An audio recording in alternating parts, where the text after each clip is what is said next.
Very warm good afternoon everyone. आज हम लोग बात करेंगे कि जो एक्स्ट्रा सेलुलर मैट्रिक्स है और वो किसकी बनी होती है और उसमें किस तरीके के जो पॉलीसेकेराइड्स हैं या जो कार्बोहाइड्रेट मॉलिक्यूल्स हैं उनका उस एक्स्ट्रा सेलुलर मैट्रिक्स में क्या रोल है। ठीक है, तो सबसे पहले जानते हैं कि एक्स्ट्रा सेलुलर स्पेस है क्या। जैसे कि आपका टिश्यू है, कोई भी टिश्यू, वहाँ पर टिश्यू पे क्या है, बहुत सारी सेल्स हैं। वो सेल्स क्या है, एक दूसरे से ऐसे डायरेक्टली नहीं जुड़ी हुई हैं, उनके बीच में एक गैप है और वो जो गैप होता है वो एक्स्ट्रा सेलुलर स्पेस कहलाता है। क्या कहलाता है? एक्स्ट्रा सेलुलर स्पेस, यानी कि कई सारी सेल्स हैं उनके बीच का जो स्पेस है।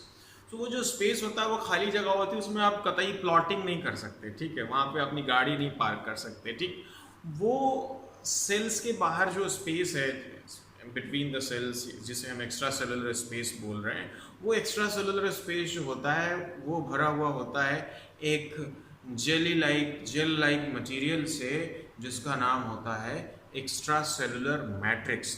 तो आज हम बात करेंगे कि जो एक्स्ट्रा सेलुलर मैट्रिक्स है बेसिकली उसमें है क्या, यानी एक्स्ट्रा सेलुलर स्पेस में जो चीज़ भरी हुई है उसे हम एक्स्ट्रा सेलुलर मैट्रिक्स बोल रहे हैं। वो एक्स्ट्रा सेलुलर मैट्रिक्स जो है वो बनी किसकी है, और अगर उसमें जो हमारे पॉलीसेकेराइड्स हैं तो उन पॉलीसेकेराइड्स का रोल क्या है, उनका स्ट्रक्चर क्या है और वो किस तरीके के पॉलीसेकेराइड है। ठीक है, तो इस बात को सबसे पहले जानते हैं कि जो एक्स्ट्रा सेलुलर मैट्रिक्स होती है वो उसमें जो हेट्रोपॉलीसेकेराइड्स पाए जाते हैं उन्हें हम बोलते हैं ग्लाइकोसा अमीनो ग्लाइकन्स। क्या बोलते हैं? ग्लाइकोसा अमीनो ग्लाइकन्स। ठीक है, so these glycosaminoglycans are basically the heteropolysaccharides of extracellular space. So है क्या, basically glycosaminoglycans are heteropolysaccharides of extracellular matrix, और वो एक्स्ट्रा सेलुलर मैट्रिक्स किस जगह पे है? एक्स्ट्रा सेलुलर स्पेस में है। इसी एक्स्ट्रा सेलुलर मैट्रिक्स को हम लोग ग्राउंड सब्सटेंस के नाम से भी जानते हैं। ग्राउंड सब्सटेंस इसको बोलते हैं। ठीक है, तो ये ग्राउंड सब्सटेंस के नाम से जाना जाता है, एक्स्ट्रा सेलुलर मैट्रिक्स के नाम से भी इसको हम लोग जानते हैं।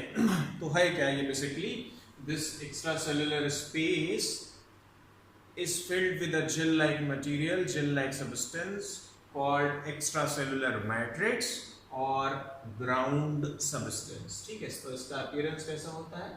जेल-like होता है। इसका काम क्या है, बेसिकली फंक्शन क्या है? It holds the cells together, right? तो सेल्स को साथ में रखता, नहीं तो आपकी सेल कोई निकाल के लेके चला जाए, पता चला आप एक्सरसाइज कर रहे हैं और यहाँ की बाइसेप्स की यहाँ पे जो मसल्स हैं वहाँ की सेल निकली और जो है कहीं और खिसक गई। तो ये नहीं होता, cells are being held together with the help of this extracellular matrix। तो ये क्या करता है? ग्राउंड सब्सटेंस या आपका जो एक्स्ट्रासेलुलर मैट्रिक्स है, it holds the cells together और क्या करता है? it provides porous pathway यानी कि एक pathway रास्ता प्रोवाइड करता है, porous pathway for the diffusion of nutrients and diffusion of oxygen। अब न्यूट्रिएंट्स जो है, जैसे ब्लड है, ब्लड में आपने जो खाया पिया और जो ऑक्सीजन है वो ब्लड के थ्रू जगह जगह पहुंच रही है। तो वो ब्लड से क्या हो रहा है? ब्लड से जो डिफ्यूजन होगा इंडिविजुअल सेल्स तक जाएगा ना, तो इंडिविजुअल सेल्स तक, हर जगह की जो सेल्स हैं वहाँ तक कैसे पहुँचेगा? वो पहुँचेगा जो सेल्स के बीच का नेटवर्क है उसके थ्रू पहुँचेगा।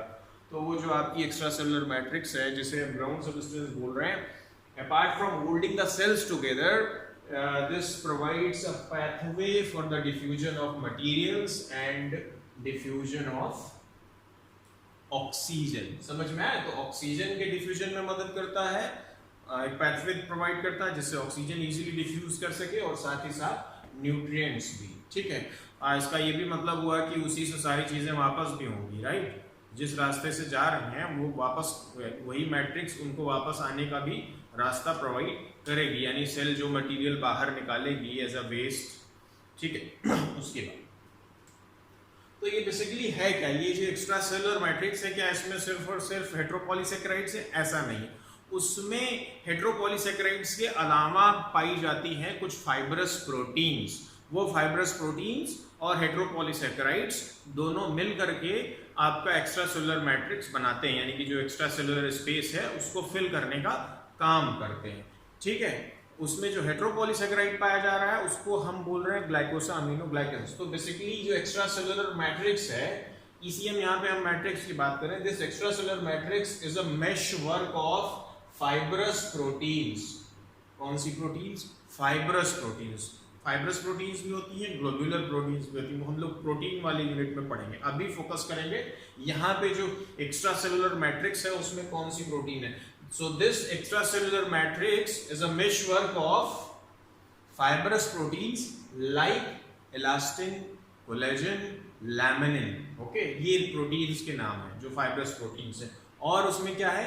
हेट्रोपॉलीसेकेराइड। कौन सा हेट्रोपॉलीसेकेराइड? ग्लाइकोसा अमीनोग्लाइकन। ठीक, तो ये प्रोटीन के बाद जहां पे होगी वहां पे होगी। अभी हमारा फोकस किस पे होगा? हेट्रोपॉलीसेकेराइड, जो कहां पे पाया जा रहा है? एक्स्ट्रा सेलुलर मैट्रिक्स में, और उस हेट्रोपॉलीसेकेराइड का नाम है glycosaminoglycans, right. So these heteropolysaccharides are basically called as glycosaminoglycans और the heteropolysaccharides of extracellular matrix. अब ये बेसिकली इसमें है क्या? ये जो आपका ग्लाइकोसा अमीनोग्लाइकन्स है, ये इसमें है क्या, इनके अंदर क्या है? मैं यहाँ का स्पेस यूज कर रहा हूँ, इसमें आपको मैं बताने की कोशिश करूँगा कि ये जो ग्लाइकोसा अमीनोग्लाइकन्स है बेसिकली है क्या। ठीक है, these are basically linear polymers. ये क्या है? लीनियर पॉलीमर्स हैं। इसके लीनियर पॉलीमर्स हैं, लीनियर पॉलीमर्स कंपोज्ड ऑफ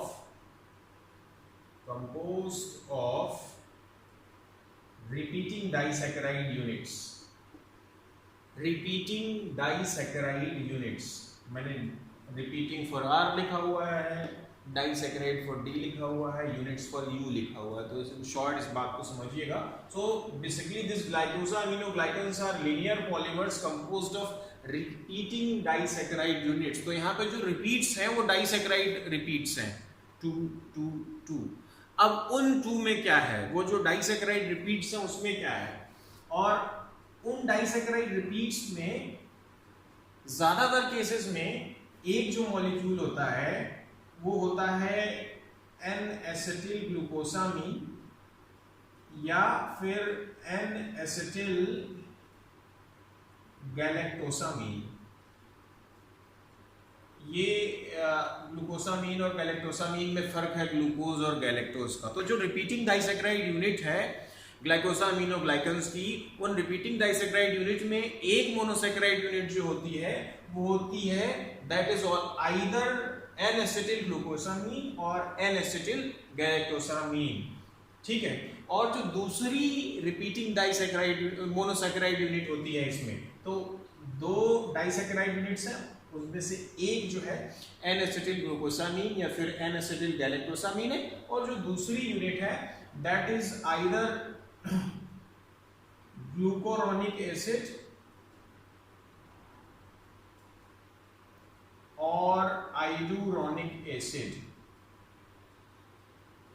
ठीक, तो N-एसिटिल ग्लूकोसामीन एंड ग्लूकोरोनिक एसिड हो सकता है, N-एसिटिल गैलेक्टोसामीन ग्लूकोरोनिक एसिड का कॉम्बिनेशन हो सकता है, N-एसिटिल गैलेक्टोसामीन आइडूरोनिक एसिड का कॉम्बिनेशन हो सकता है। So the repeating unit over here is a disaccharide unit and that disaccharide unit is composed of either N-acetyl glucosamine or galactosamine and one of the glucuronic acid और आइडूरोनिक acid. तो ये बात हुई।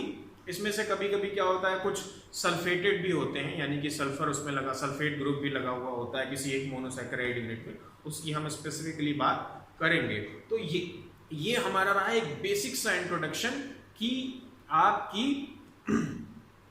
जो एक्स्ट्रा सेलुलर मैट्रिक्स है उसमें कौन से हेट्रोपॉलीसेकेराइड पाए जाते हैं और वो काम क्या करते हैं और उनका नाम क्या होता है। अब इसके बाद हम स्पेसिफिकली बात करेंगे कि हेट्रोपॉलीसेकेराइड हैं कौन कौन से आपकी एक्स्ट्रा सेलुलर मैट्रिक्स में। इसके लिए आप अगला वीडियो देखिएगा। होपफुली ये चीज आपको आज क्लियर हो गई होगी। Thank you.